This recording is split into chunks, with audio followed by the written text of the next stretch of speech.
All right, the next section deals with double integration over instead of using rectangles, any sort of region will work for this.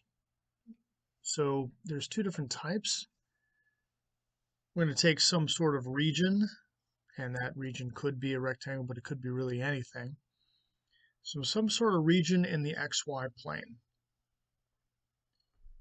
So they've got two different ways you can do it. Type 1, you're going to look at the X value, and you're going to check out that X value in between A and B, and our Y values are going to be in between a function of that X and the other function of that X.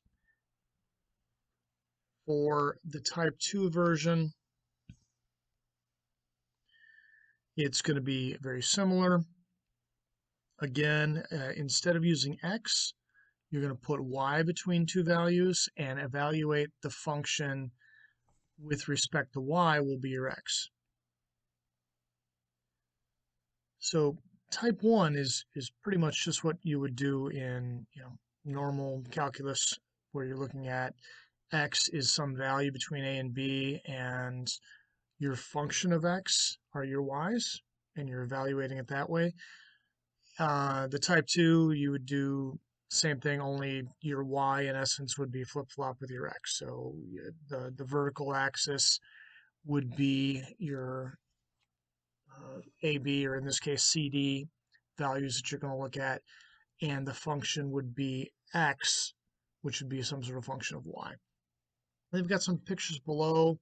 So the type 1 versions are for 5.13, figure 5.13. These are type 1s.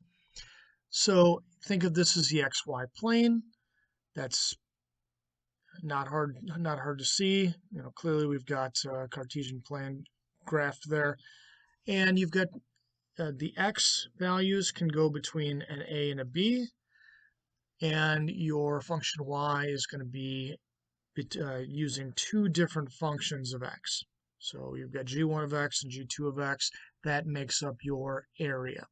So the A and the B values give you your horizontal component, as it were, of the shape, and your two functions of X, which are your Y's, will make the vertical top and bottom.